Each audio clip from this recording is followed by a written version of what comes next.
Okay. Donc, hello to everyone. We're pleased to welcome today Peter Whitehouse and David Blake. In this interactive dialogue, Peter Whitehouse and David Blake Willis will have extensive global experience in a variety of university and community settings. We'll discuss their past experiences, current concern, and future opportunities for lifelong learning.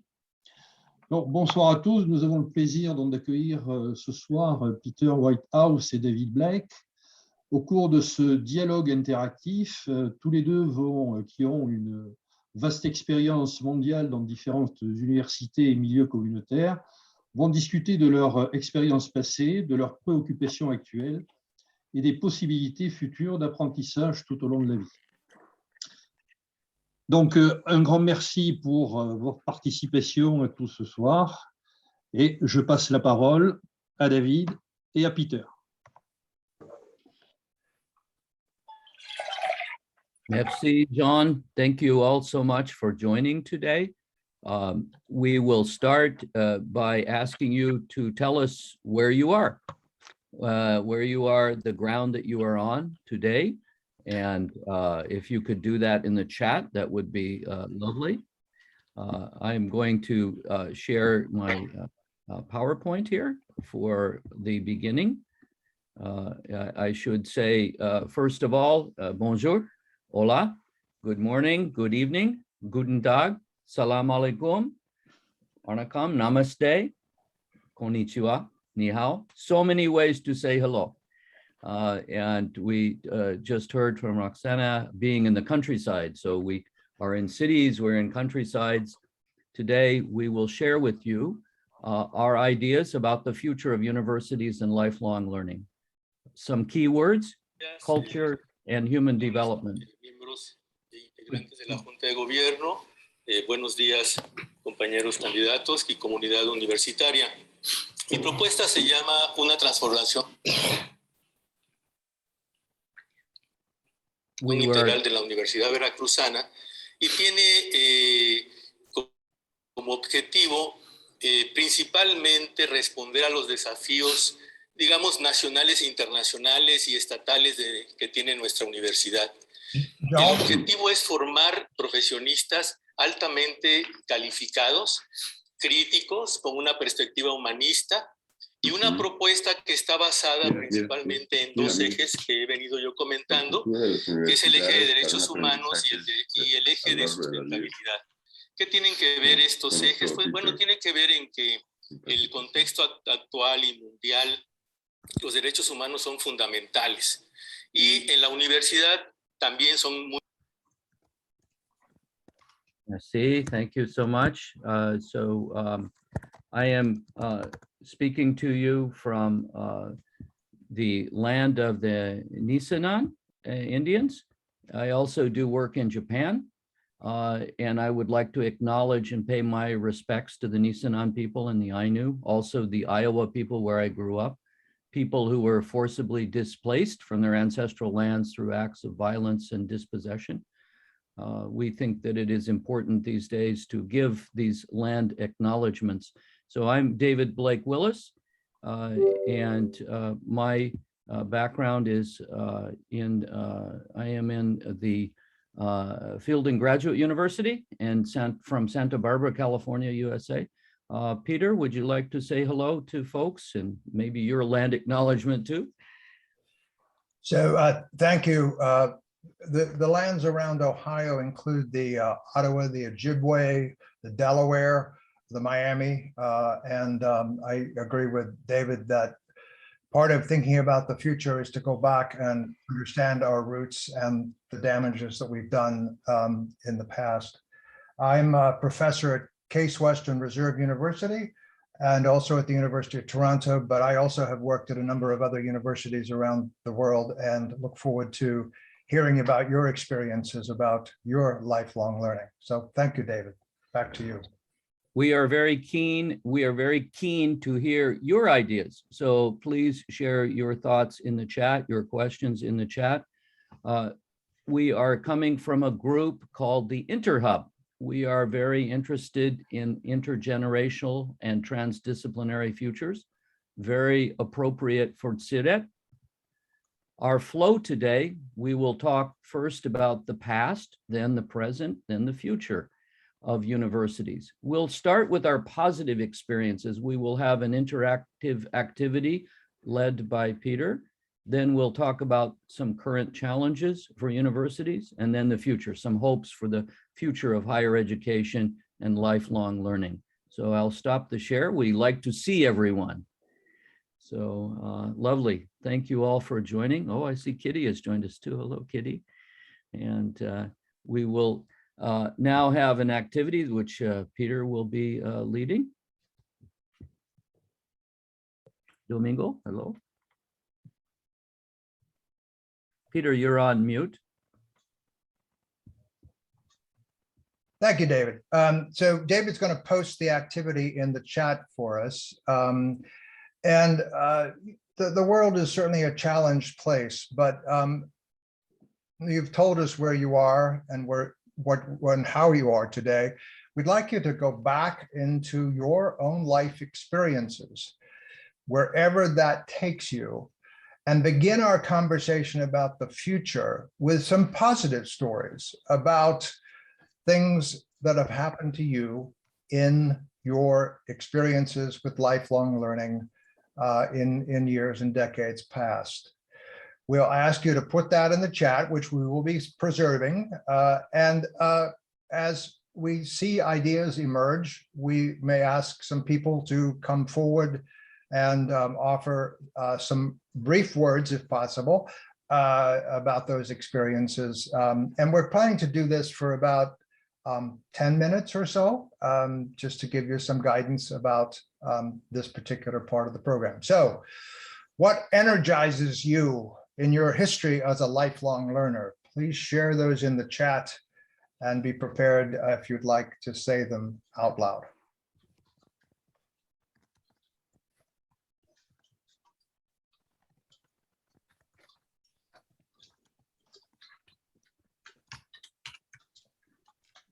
Well, I'll begin with a positive moment for me from lifelong learning from 1969. I was at Antioch College, which emphasizes work and learning in the classroom, so work study. Abraham Maslow spent the weekend with us. So of course we had much talk about self-actualization, which is familiar, I think, to all of the people on this call.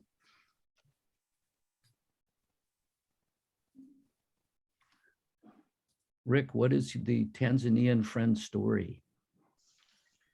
So this was a real learning experience for me while I was in Tanzania working on a service learning program and walking through a local Tanzanian village with one of my agricultural trainers. And it was a very hot day. And I asked him, could we get a drink of water? He said, yeah, there's a safe well just on the other side. So we walked over there, and on the way, we saw this young girl. She couldn't have been more than 10 years old, had this huge barrel on the top of her head. And my friend said something to him in Swahili that I didn't understand. And this young girl took the barrel down, and it was a barrel of fresh water, and she had a scooper, and she scooped out some water, and she gave it to each of us and put the barrel back on her head and left. And I said to my friend, wow, how do you know that girl? That was really nice. He said, I don't know her. And I said, well, how did that happen? He said, well, I just asked her if we could have a drink of water. And in our village, our community, our country, and basically in Africa, if someone has a need, we just ask someone else and they fill it. And to me, that was quite a learning experience of how our culture, my culture in America, has a lot to learn from other indigenous cultures about community, about care, respect, and communication. So that was a learning experience for me. Thank you, Rick. The idea of learning from indigenous cultures, I will mention Aluna, the documentary Aluna, which gives a wonderful perspective on connections and climate change. Mariano, who was the distinguished professor of medicine you met? He was a so-called retired professor at the time, but very, very, very active. And he was searching for someone to help him setting up the lifelong learning program in the university, a new initiative. And he decided to search for someone far from medicine. I was in sociology, and for someone really younger. And we became close friends and colleagues and worked together for many years. And that was a very key experience in my life. 50 years apart, but so close together. Anna, I don't want to pick on you, but your experiences with David Bohm and the dialogue process that you've shared with the InterHub group before, would you like to just say a word about that as an experience in your life that I know you've shared before and had such an effect on us?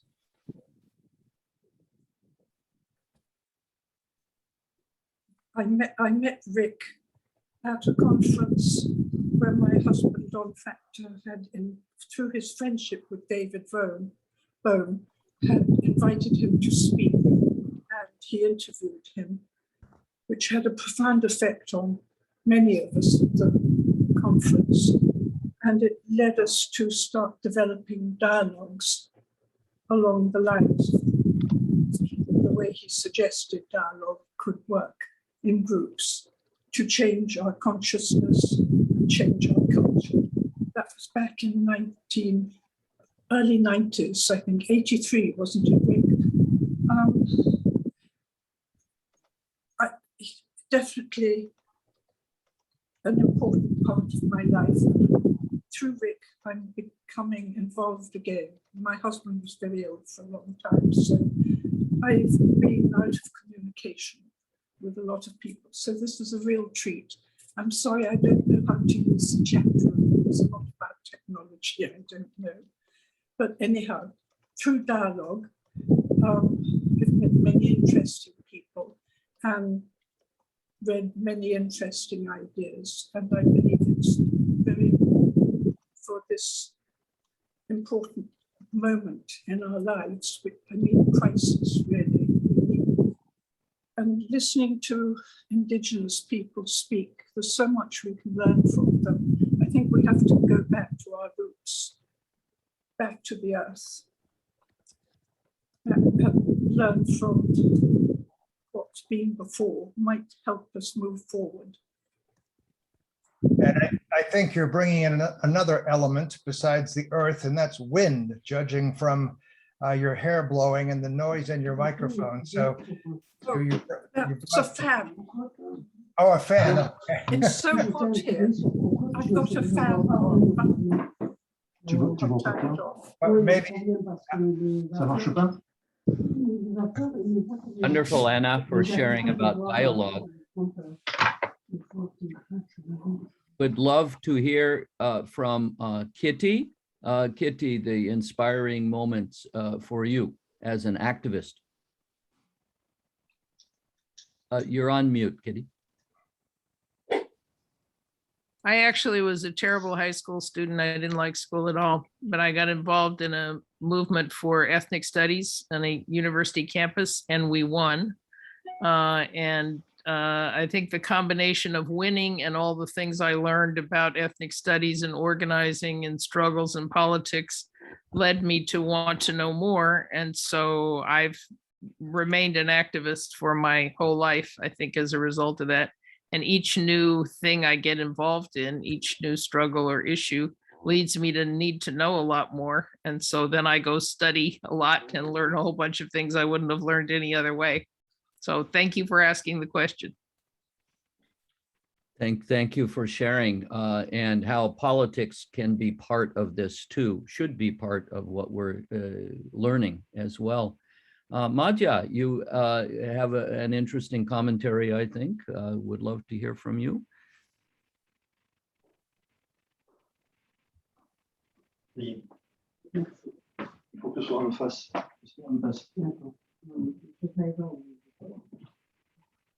I think you're on mute, Madhya. Madhya, you're on mute. Yes. Well, yeah, I said that I'm Romanian, but I studied in Paris for a while, and I took a PhD in art history in Paris.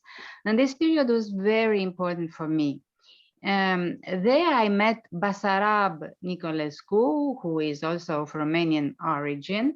And this was a capital meeting for me because he introduced me to transdisciplinarity, and he helped me to meet very interesting people. And it was like an enlargement of my thinking and understanding with the ideas of several layers of perception, of reality, and of understanding, as Basarab has developed these ideas in his books. After a while, I came back to Bucharest, in my country, but I consider that having a while abroad is a very necessary experience in the life of each person. And I should encourage this, because changing your own life conditions and then comparing two or more cultures, it's so important to overcome our limitations and to develop a world consciousness, as you proposed before.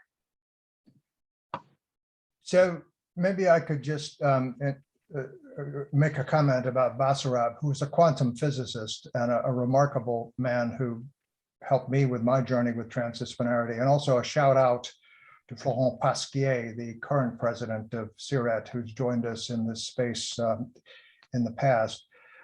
David, I'm going to post the link to the Gaia project, which is what Interhub is part of.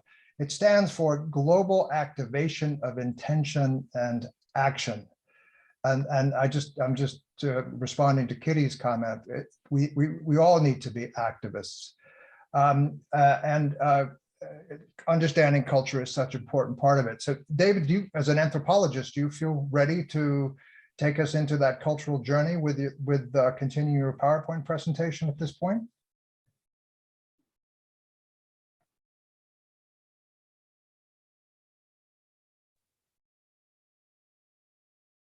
David. It happened. Well, I guess David moved to another universe for a minute.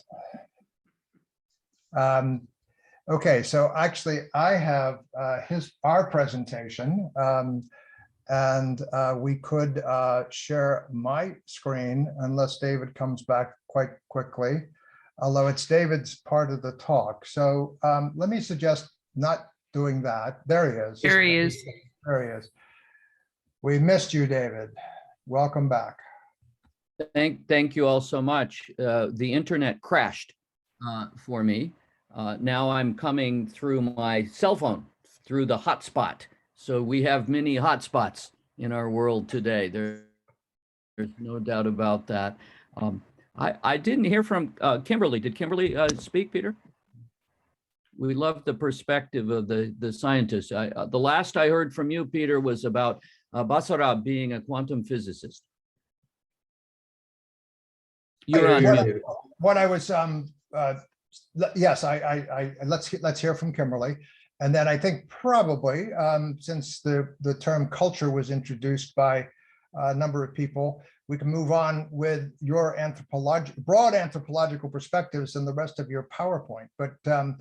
But this is one of these funny circumstances because Kimberly is at my university and I have not yet met her. So Kimberly, What's your perspective on physics and science in this conversation? Okay, well, first, I work in a physics department, but I am not a physicist myself. But I am inspired by the many physicists I work with.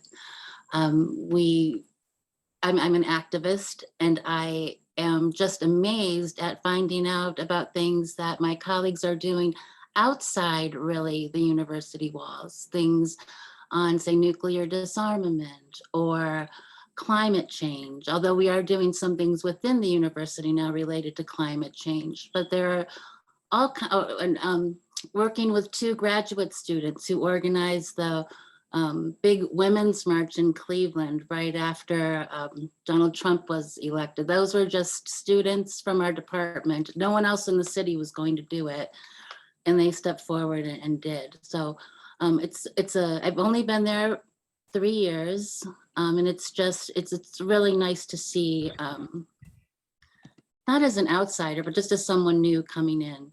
So it would be nice to see the university kind of recognize this, great work that's being done. And we've talked about this in a previous conversation.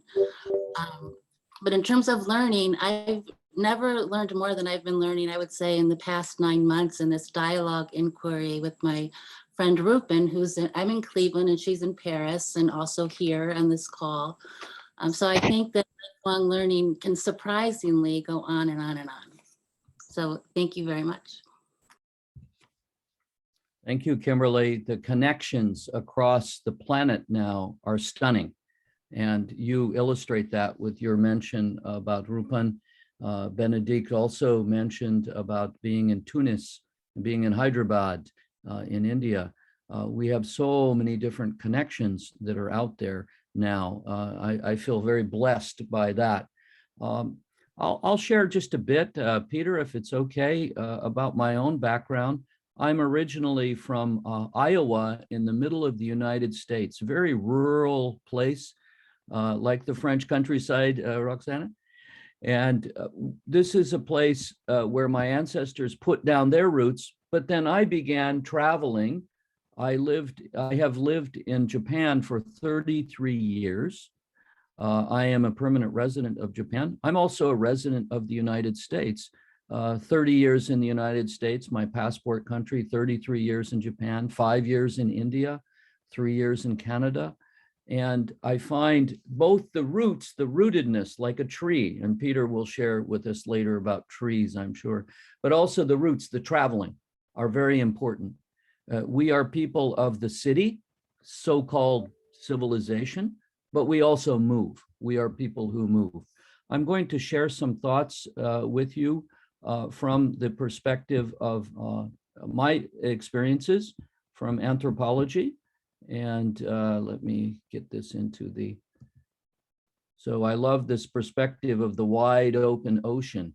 And of course, this looks beautiful and clean, but we all know what the oceans are these days.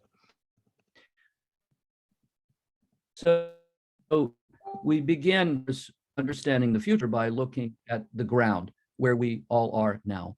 The idea particularly of joining together with different generations, intergenerativity, going between to go beyond, as Peter likes to say. We are connected with people before us. We are connected with people to come. This is also very much collective, collaborative learning. I'll have something to say about individuality later. But this is, of course, wonderful book, Emergence Strategy by Adrienne Maree Brown. She spells her name this way without the capitals. The idea of shaping change and changing worlds. So to be on the lookout for the emergent strategy. Of course, for the planet, sustenance and sustainability. I am talking with you from the Central Valley of California, which is a breadbasket, a wonderful place for agriculture. We are severely strained by drought. 45 minutes from us, it is a huge fire now that is destroying communities and forests. We need, as humans, to pay more attention to our sustenance and our sustainabilities. So as Virginia Woolf would say, think we must, and we are all here for that. This, of course, is the blue marble, the picture of the Earth from Apollo 8 in 1968, which seized our consciousness. So many of us were amazed by this picture. What a fragile island that we are living on. What a special place. It illustrated the Earth as what we can call an autopoietic system. This is a system capable of reproducing and maintaining itself. Will we as a culture, as human beings, continue this autopoiesis is an important question. This all begins with who am I? In the beginning of human development, that's the beginning of the university by looking at the beginning of human development. And of course, we begin with oral traditions. We begin with oral traditions. Scholarship, practice, and activism are an important part of this. One of the keys, I think, to understanding human development are the ideas of the anthropologist Arjun Appadurai, my old classmate at the University of Chicago many years ago. Arjun has introduced the idea of scapes, landscapes, ethnoscapes, technoscapes, financescapes, and so on. The idea that the panorama that's before us is something we should take seriously. Some key themes for universities and lifelong learning from this human development systems lens: cultural identity, ethnicity, race, and gender, diaspora and mobilities, visibility and invisibility. The invisible is now becoming visible in so many ways, in so many places, and memory, power, and resistance, which we are seeing on the ground in our locations, in our universities now so much. So some key words for universities are cultural transmission. How are we learning from the generations before? How are we sharing to the generations today? How will those ideas go to the generations of the future? Indigenous peoples in North America, actually, America, of course, the indigenous peoples called this Turtle Island. So this is really Turtle Island. And I'm sorry for the Portuguese, Amerigo Vespucci, or was he Italian? I'm not sure. Rather than America, perhaps we need to start changing some of the names. The American indigenous peoples talk about 7 generations before and 7 generations to come. We have these responsibilities. These are crossing borders stories, multidisciplinary approaches. There's a flow of complexity we need to appreciate now. And of course, given Black Lives Matter, George Floyd, the many demonstrations in many countries, equity, freedom, and collaboration are important goals for all of us. So we're looking at Gaia. And Gaia, of course, as you all know, the idea of the planet as one system. And it's a world zoo in many ways. We have the high cultures. We also have the low cultures. We have traditional cultures. We have modern cultures. We have individual cultures. We have group cultures. To account for all of these is important. As anthropologists, we like to look at the diachronic, the history, and the synchronic right now. So it's an axis for understanding, to move not only from the linear, but from the circular ideas about culture, and the oral and the textual. In universities, we privilege the text, when in fact, the talk story, the oral, is also very, very important. And again, roots and roots. But are we looking at these things in terms of binaries or as a continuum? The multiple system lenses of culture help us to understand that there is a bigger story here. The cultural transmission in human development, the flows and stocks that we have of these. Universities are complex adaptive systems. We have multiple lenses. Complexity, again, is something we're beginning to understand more, especially with computers and artificial intelligence. But there are some warnings. There's some warnings. Surveillance capitalism, of course, is crossing the boundaries and creating leverage points in all of us as well. Shoshana Zuboff, wonderful writer about surveillance capitalism. So scholarship in the world of practice, how do we connect? How do we connect these systems? How do we bring our cultural awareness to the table?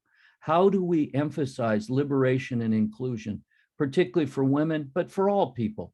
This idea of continuous development, of nurturing complexity as key. So universities, the reproduction of inequity and climate crises, we are responsible. We are complicit. We are part of a neocolonial story. We are part of a neoliberal story. The market fundamentalism is driving things with its extractive mindset. We need a different model than radical predatory individualism. So universities, these current challenges, the pandemic and the reorientation of education are there. So the idea of decolonizing the academy, decolonizing ourselves. We have internal colonialisms too. We all learn in traditional systems that were colonized, and learning from previous generations, learning to liberate the spirit as a key goal. And as Peter has taught me and others, embodied cognition is so important, leading to enculturated minds. As many of you shared earlier, learning from the experiences of other countries, travel we have had. This should be interactive, intergenerative, and playful and joyful. We should have fun as well. So this is, I'll end my talk here by mentioning the Olympics, which just concluded a few weeks ago. And today the Paralympics are beginning. Of course, they are about competition, but we also saw wonderful scenes of athletes hugging each other after the end of a race, of helping each other up if someone had fallen. So this is a story, this human story, the university story, the lifelong learning story. It's about competition, but it's also about collaboration. I'll stop my share now. And Peter, I think you've got some things you would like to be sharing with us. Thank you, David. A very broad brushstroke indeed. This is the point where we wanted to have the group as a whole continue to reflect both on what you said and on this focus for this part of the talk before we move to the future on the past and present of universities. So we've been talking pretty generally about the challenges that we face, like neoliberalism and colonization and so on. So let me pause and just see what thoughts and stories your talk has inspired from our group here. Who would like to offer a reflection or a new thought about your thoughts about where universities are today?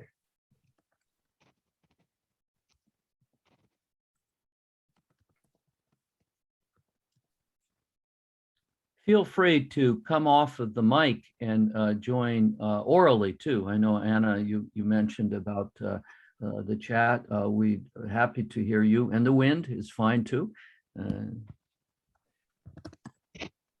And I can see that conversation picking up on the tree metaphor that's been circulating so far with roots and alike. So let me offer this. I'm an amateur anthropologist taking graduate courses in multi-species anthropology. The book that inspired me was called How Forests Think by Eduardo Cohen, towards an anthropology beyond human. And the word transdisciplinarity has us focus on the boundaries between disciplines. I think the word transdisciplinary, which is emerging into university life in some places, is a provocative activist word because it says, as David has said, we are too rigid in our structures and we need to look for new wisdom in the spaces between disciplines. I actually perform as a tree doctor, so I use tree metaphors a lot. And I ask how much of the dynamism in biological systems and ecosystems occurs in the zones between ecosystems, the so-called ecotones. So let me put into the space using that metaphor, the challenge that universities are rigid and structured and siloed. And as a part of that, too inward focusing around their own activities and have not taken the message of transdisciplinarity to heart, which is we universities have to do a better job of addressing wicked social challenges, as they're called. And my good friend Rick Lathrop and some of his colleagues have been doing enormously important work in the notion of service. Do universities have to go between the structures that they've created internally in order to be of greater service to the necessary civilization transformation that transdisciplinary invites us to participate in? Okay, there's a seed and a pointing to Rick, but anybody else who embraces that word transdisciplinarity or doesn't, to join up and say that captures some of the challenges of universities today. So please speak up. Christina, I would love to hear your further thoughts. You have shared just now the social responsibility.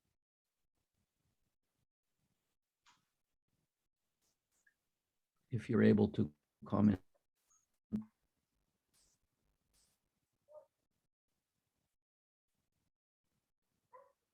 She's asking for a moment in the chat. Rick, it's rare that I provoke you and you don't respond. While we're waiting for Christina to join in, would you like to be of service to us? Sure. I was impressed by the comments and David's discussion about the many cultures that he's lived in and the experience that he's had of being able to look at the world from so many different perspectives.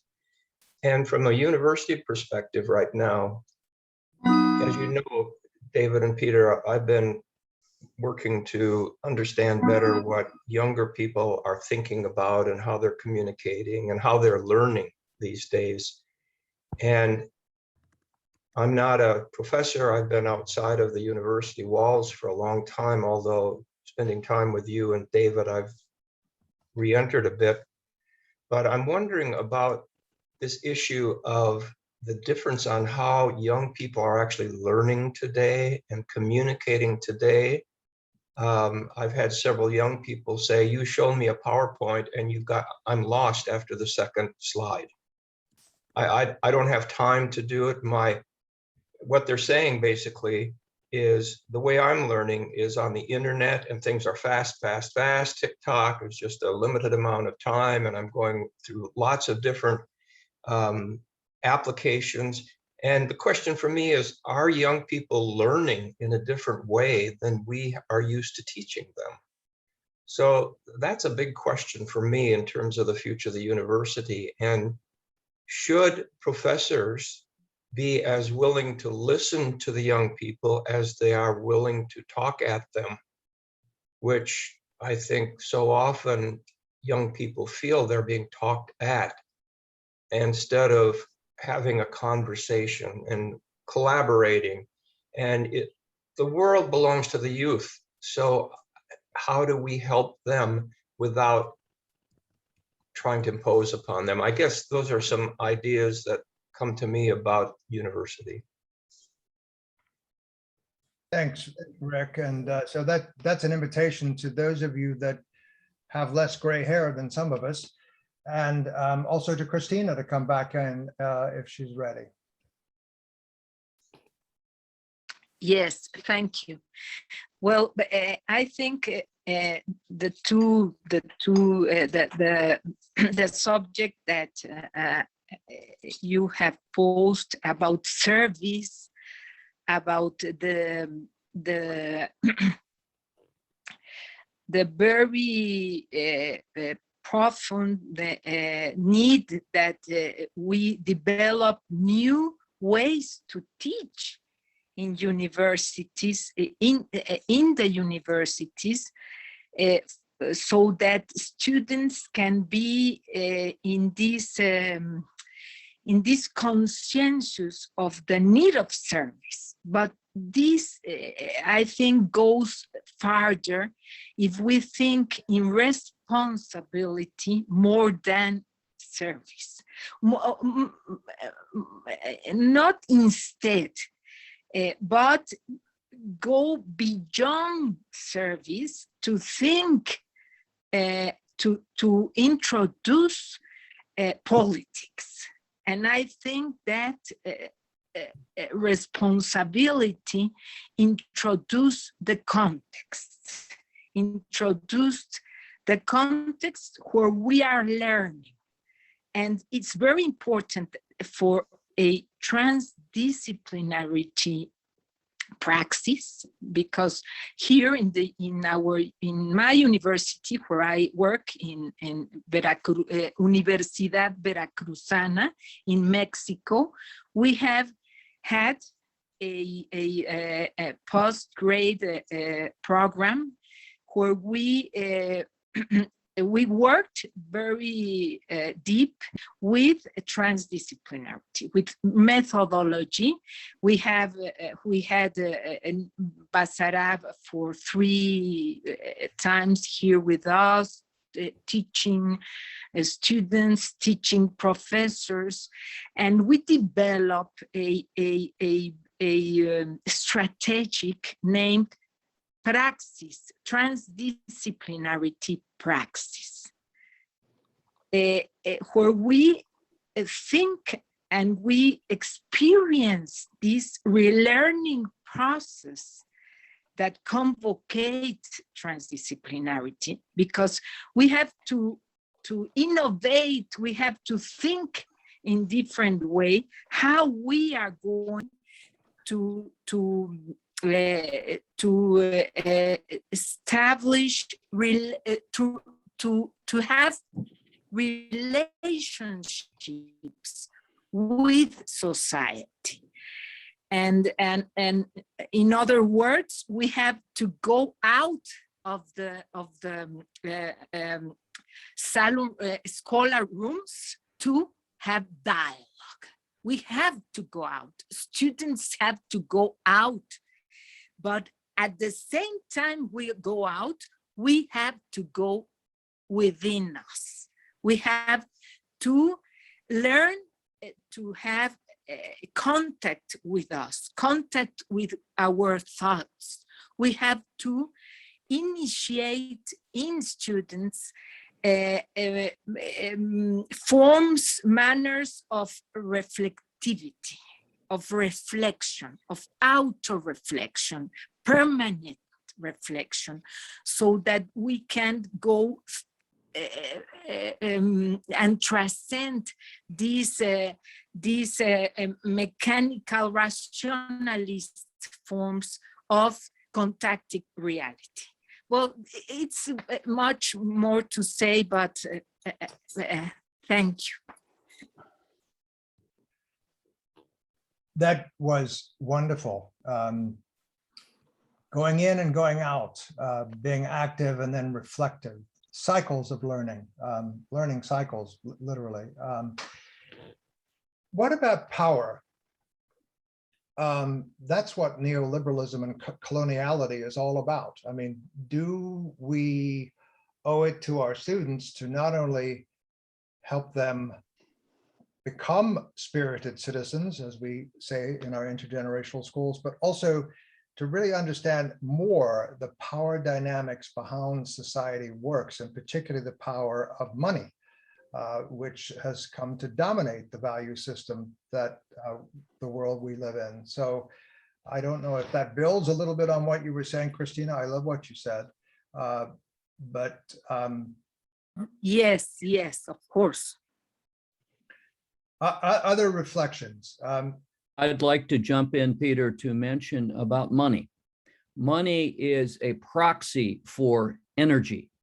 How we are choosing to utilize that energy is the question. And it's really important to notice again and again, Christina mentioned this, and we see it also from Marga, this internal and external knowledge to understand the energy flows that are happening. We are not reflecting enough on those today. And as Kitty is mentioning too, social issues, particularly racial social issues, class, caste. Oh my goodness, it goes on and on. And now many places simply do not want to have the conversation. Yes, other thoughts, Marga or Kitty? Anyone like to join? Yeah, Rupen, please. Rupen has raised her hand here. So you can also raise your hands. We have that function of there. And welcome, Estelle. Good you could join us. Thank you. Hi, Estelle. Hi, everyone. I just want to share, Vikram came on, my nephew, a few weeks back, and he's in high school. And I was spending a few days with my family, with my nephews, as well as my sisters. And we talked about school. He's in the last year of high school. And one of my nephews, he was saying, you know, I'm trying to take the easy courses because I want to get good grades, but I didn't enjoy the classes. And he's kind of not, he's doing the minimum to get the grades. And I said, listen, guys, you guys that are the captain of your ships, you choose whatever is going to bring you, give you the life that you want to lead. Don't go for the grades. My own experience, I started my undergraduate in engineering, and then I switched to chemistry, then I switched to psychology, and I graduated in psychology, and then I took a few years off teaching English in South Korea, and then I went to Italy, and then I came back and did an MBA, and now I'm doing completely different. So basically, I used the way I treated education, so I'm not the typical, is just whatever was in alignment with what I want, how I wanted to grow. That's how I've been doing it. And so finally I did the Presencing Institute, and then dialogues came in, and I just keep going. It just keeps getting clearer and clearer where I'm going, but it's about experimenting. And I just want to add, I live in France, and I know in France, it's very hard to do this jumping. I spoke with the gardien, the person responsible for the apartment complex. And she's saying, my son with COVID, he's in engineering, and he had a horrible time during COVID, and he suffered a lot, and now he has to redo a year, and now he just wants to stop engineering and go into forestry. He wants to change completely. And she's like, I want him to be an engineer, because in France, it's very hard to switch. And I want him to have an engineering degree, and be in France, it's good to have a solid degree. So anyway, I will stop there. So Rick has his hand up. Let me just do a process check. We're you know, I think we're learning that the past, the present, and the future are blending into each other here. So we had this sense that we wanted to spend time thinking about the future for the last part, and I think we are already doing that. I think these thoughts about that Rick started, and maybe he'll elaborate in just a minute, that the intergenerational part of learning really needs to pay attention to the young folks, that they have beginner's mind, to speak positively. They have not learned some of the structures that adults suffer from. And I often say that intergenerational learning can be particularly powerful because the young folks can think about systems and can think about differently because they haven't been entrained in thinking as adults. And the older folks, at least some of us, are really suspicious that the categories that adults perpetuate, whether they're categories involving money or learning, are just not serving us well. So the spirit of InterHub is a spirit of trying to be open to dialogue that really allows voices for those that are less powerful, women and younger people. It's a challenge. And Rick Lathrop is one who's rising to that challenge. And Rick, you had your hand up. Do you want to say what you said or relate to that? Well, I want to relate to what Rupen said, because I was interested to hear how she didn't take a traditional journey in her learning, but she kind of followed her passions. She kind of followed what was of interest to her, and it led her to more and more things. And it just reminded me, I've heard the statistic that the young people now that we're educating may have 4 or 5 different careers during their lifetime. They're not like some of us. We decide we'd be a doctor or a professor, and that was our. So how does the university address that? Is there more need to help people? And I think this is kind of what Peter was going to, help young people learn how to think rather than give them technical skills, or learn how to, I would say, follow their heart rather than their head, or find the balance of both. I don't know. It's a question for universities, I think, about a different situation now with the way young people need to be prepared for the future. I could talk, for hours, Peter, about service. And I think the whole area of service is a really important one to introduce to young people and give them an experience of what it really means to serve and enjoy it, and the sense of helping other people. That's a whole nother discussion, but Rupen just reminded me of this idea that I think young people are going to do something more like Rupen did, which is go through various stages of learning. So that's an interesting question, I think, for universities and for ongoing learning as well. So David put in the chat the names of a few voices we haven't yet heard, and I think would love to hear from. So let's have a little bit of our future being hearing from people that are willing, that have not as yet had a chance to speak. And I won't call you out by name. David put you in the chat. Yeah. Yeah. Well, just to present, I'm Peruvian.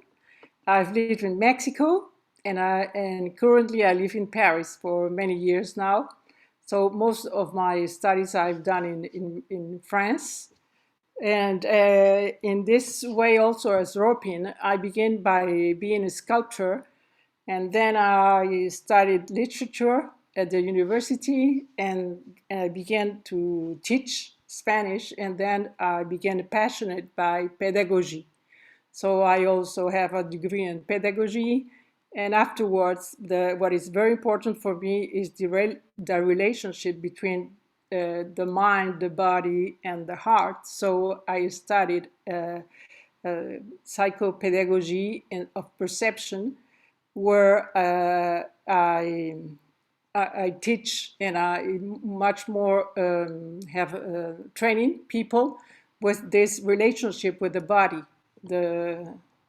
Was what is so important for me, to have another kind of level of perception of ourselves, and it's of course it's in contact with the rest of ourselves.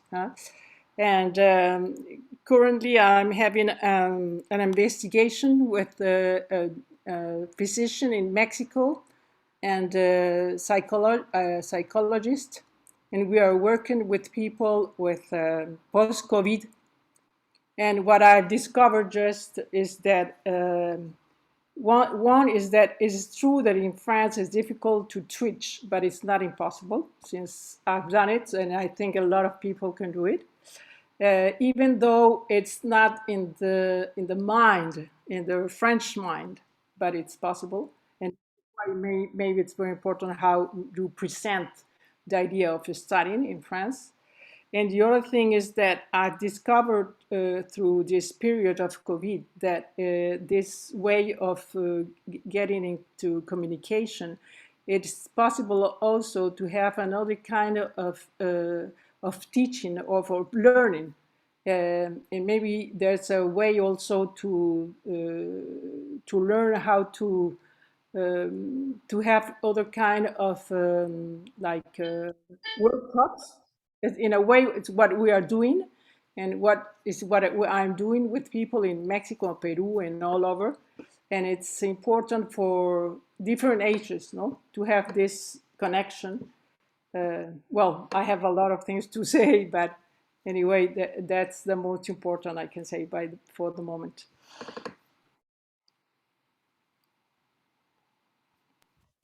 Lovely, Marga, and welcome to Rava. Other folks who would like to share. We had some wonderful comments in the chat as well from Kitty. Oh yes, Samuel, please.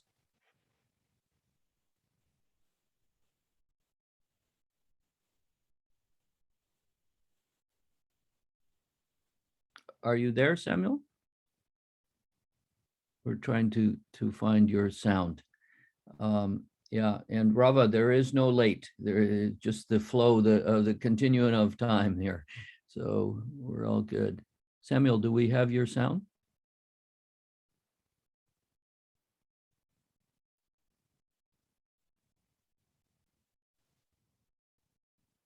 Oh, looks like you're there. Can you say something, Samuel?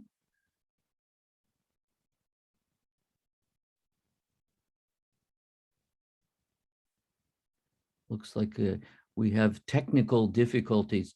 Actually, we're all going to have technical difficulties if the sun sends us the magnetic rays. It's called the Carrington effect. If you don't know about this, you should study about this.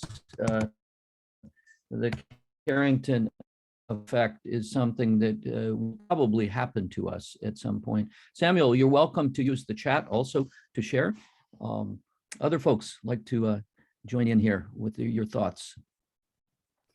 Tiago, Estelle, Rava, I know some of you came late, so that makes it a bit difficult. We are talking about the future of universities and moving into that conversation space. And to your point about the sun, David, I would just say, when you talk about energy and money, boy, is that on target. As a tree, let me tell you, your civilization is based on trees and other living creatures that died thousands and thousands of years ago, that formed coal and oil, and it ain't gonna last. And your civilization is built on the energy of the past. And if we don't learn to understand that, we will not have the future energy we need. So energy, power, money, the sun, the tree doctor has offered his perspective, they perspective. Okay, Rava, Estelle, Tiago, Samuel, did you put something in the chat, Samuel? Sorry to pick on you. There, now you're off mute, so Samuel, try again, please.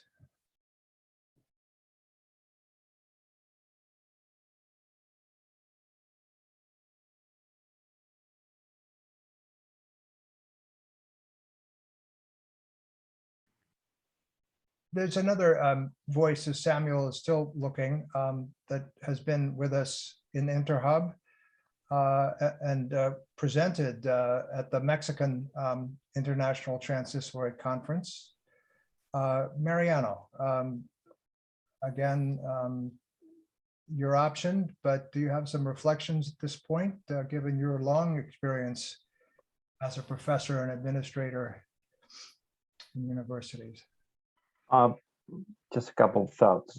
Number one, every time I try to think of the future of the universities, I think that the word university doesn't work for me any longer.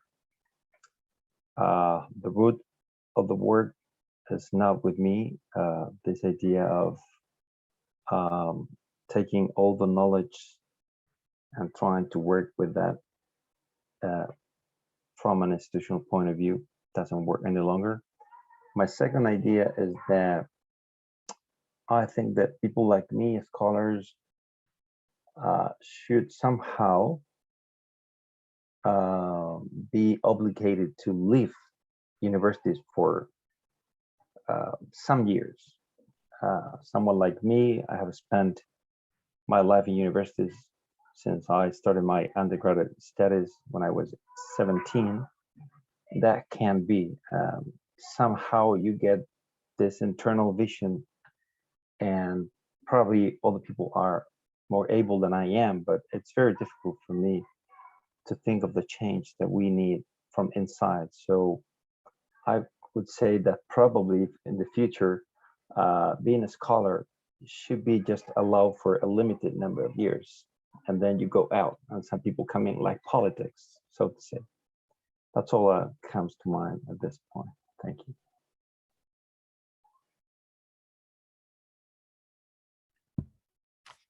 The scholarship of work and practice, of work and study. And I will add also, as Kitty has mentioned, activism, the importance of activism.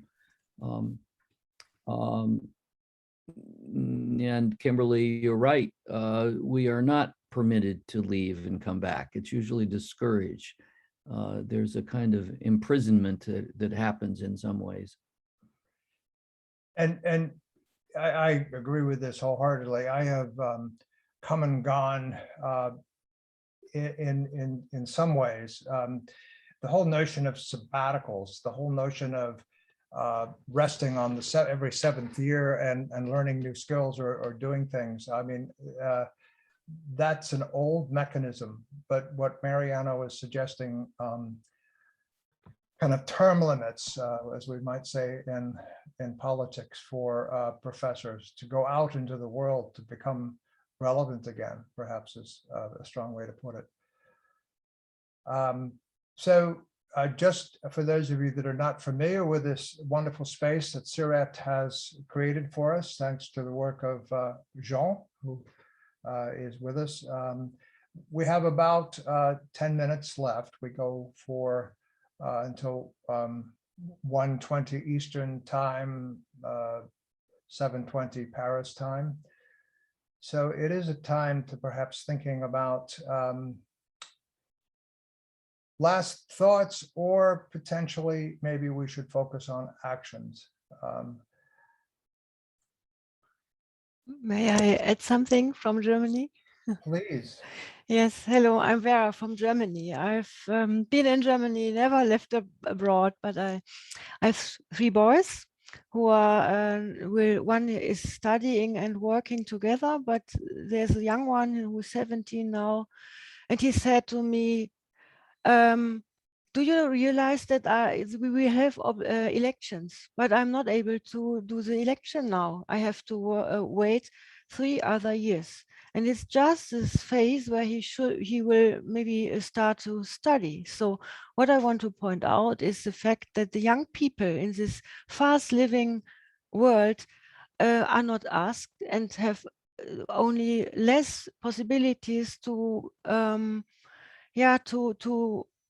have a democratic power to say, okay, we want to influence university. It's about us, but the time span is that long. So this struck me because I said, okay, you are right. You have to wait nearly 4 other years, and then you will be 21 and older, and then you will be able to influence.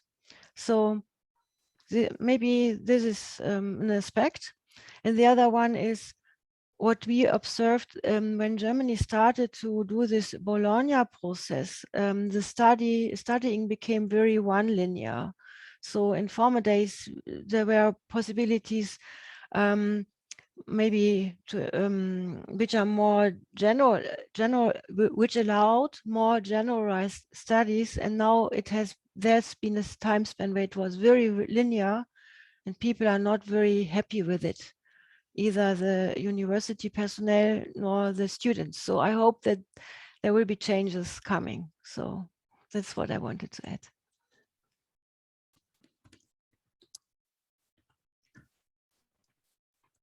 So I think Germany has been so important. Thank you, Vera, for those. Sorry, go ahead, David. I was just going to say Germany has been so important in terms of the history of universities and one of my heroes is Alexander von Humboldt, whose brother had a lot to do with universities. And Alexander von Humboldt was the kind of scientist we need more of, natural philosophers. So thank you for the words from Germany. You like my reference to Alexander von Humboldt. Good. Absolutely. Thank you. We all do. Yeah. So other thoughts, perhaps, Domingo, were you raising your hand, or do you have some thoughts for us? Benedict is also mentioning spirituality, the importance of spirituality in all of this.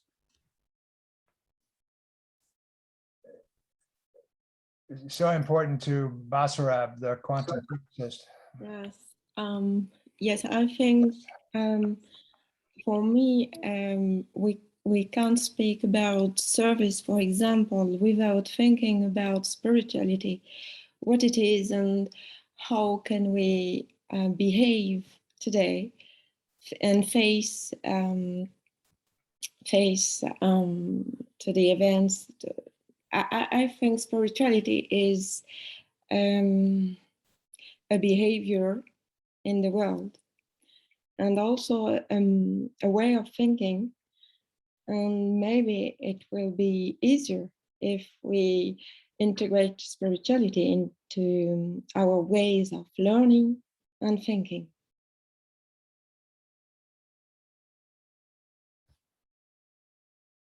I love that, but religion is a powerful force in the world that some might say has had its dark side as well as its bright side.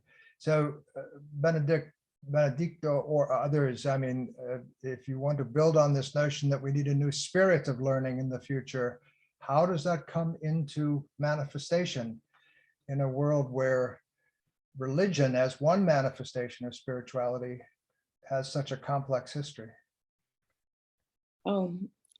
First, I think we can represent the human, the individuality, not just as body, mind, and heart, for example, but also with soul, spirit, and the structure of human is not just the body and the mind and heart. What is the heart? What does it mean? What does it mean? And can we think just a little about what is the soul, for example?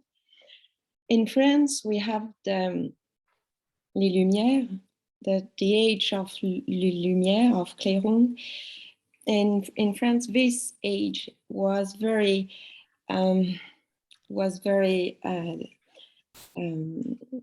how to say it, they don't like religion, and they don't like the beliefs.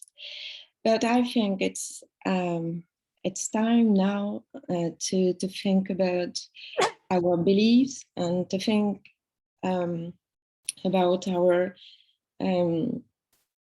our soul, for example. Maybe it's a big word, I don't know. But I think we can't learn, we can't teach, we can't think without this philosophy about God, about our soul, our origin, our future, etc.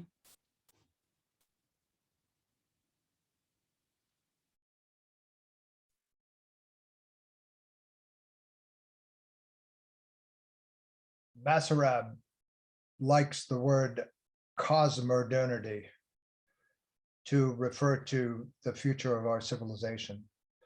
And the word cosmos comes from many places, not just physics. But the idea that, as David said, we have to learn to play, to re-enchant, to be in touch with and redefine what it means to be an individual human being seems to me a wonderful, perhaps my interpretation of what you said about human spirit. I'm going to just say one word as we bring things to closure, because I would, if those of you who have been interested in this conversation would like to see it continued, the the Presencing Institute Gaia project, Global Activation of Intention and Action, is where you will find the Interhub. We've been having a summer of lots of activities engaging with other international organizations such as CIRET. And actually, and somewhat ironically, on September the 13th, we'll be discussing the future of Interhub. But we see Interhub as a place where spirit lives, and it's a collective spirit that comes from a diversity of ideas being shared. So let my parting comment be just one of gratitude to Jean and CIRET, and gratitude to participants, and an invitation to consider being in conversation through the Interhub, that I will post the link once I stop talking, and let David say something perhaps, or invite anybody else to make some comments of reflection. I think it would be lovely at the end here, in a participatory fashion, to hear one word or two words from each of you, your thoughts about the topic that we had today, about the future of universities and lifelong learning. And either way, if you'd like to put it into the chat, or you would like to come off of your mute and mention, fine. One or two words, your reflections on today. Feel free. Jean, thank you so much. Much gratitude for it. Yes, Magda, please. Yeah, I was thinking that maybe we should encourage by all means, all our organizations to create, for example, children books on transdisciplinarity, and also classes for mature people, or for people which are now after their active life. I don't know the word in English. What I mean is that transdisciplinarity is necessary at all ages and all levels of our evolution, and we should adapt the discourse, the language we use for transmitting these ideas to each age of man. So these kind of courses should be also offered to aged people, to old people, because they are also influencing the world around them. So this is my idea. Thank you, Magda. Other folks, we have a few more minutes. Would love to hear your voice.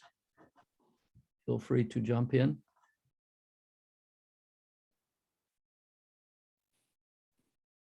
Nobody? Jean? Yeah. Many thanks to Peter, David, and Enric for sharing their knowledge, and to all the participants for making this meeting a success. I'm sorry for my inability to correspond verbally with you, and I look forward to seeing as many as possible in a month, and best wishes to all. Thank you very much. Thank you so much, Jean. Merci beaucoup. Un grand merci à tous pour votre participation. Je rappelle simplement que tout a été enregistré et que donc vous pourrez réécouter l'enregistrement. OK? Au revoir. Au revoir. Au revoir à Thank tous. Au revoir. Thank you very much. Merci, au revoir. Gracias. Merci. Take care. Merci, Bye bye. Auf Wiedersehen. Auf Wiedersehen. Auf Wiedersehen. Wiedersehen. Merci. Thank you. Bye. Bye.